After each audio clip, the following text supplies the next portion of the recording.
नमस्कार, पिया फॅमिली आणि किचनमध्ये आपले मनपूर्वक स्वागत आहे.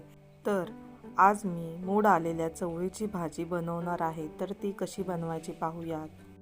चवळीला चांगले मोड येऊन द्यायचे आहेत. चवळीला चांगले मोड आल्यानंतर थोडा वेळ पाण्यात भिजत ठेवायचे आहे. त्यानंतर चवळीच्या सालाया पटकन निघतात. चवळीच्या सालाया काढून झालेल्या आहेत. वाटण्यासाठी थोडंसं भाजलेलं खोबरं, 1 चमचा भाजलेली बडीशेप, 1 चमचा भाजलेले धणे, 1 भाजलेला कांदा,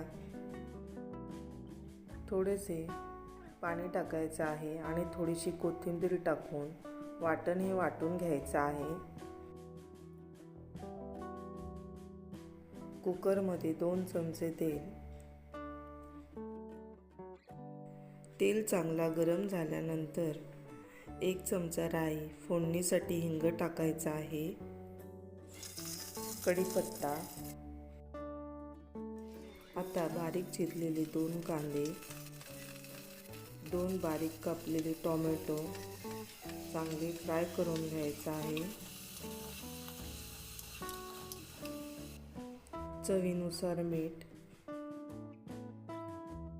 अर्धा चमचा हळद, अर्धा चमचा आलं लसूण पेस्ट. मोड आलेली चवळीची भाजी एकदम टेस्टी लागते. तुम्ही नक्की करून पहा. कांदा हा आपला चांगला फ्राय झालेला आहे. तर त्यामध्ये 3 चमचे मसाला आणि 1 चमचा गरम मसाला टाकायचा आहे आणि कांद्यामध्ये चांगला मसाला हा फ्राय करून घ्यायचा आहे. मसाला चांगला फ्राय करून झालेला आहे. तर त्यात आपण वाटलेला वाटण हा टाकायचा आहे. वाटण चांगलं परतून झाल्यानंतर मोड आलेली चवळी टाकली आहे. बटाट्याचे तुकडे तेही टाकायचे आहेत. चवीपुरती थोडंसं गूळ आणि अर्धा वाटी पाणी टाकून कुकरला झाकण लावून 2 शिट्या द्यायच्या आहेत.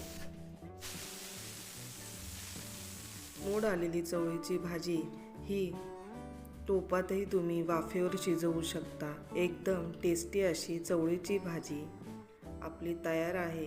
आणि रेसिपी आवडल्यास लाईक, शेअर आणि सबस्क्राईब जरूर करा. धन्यवाद.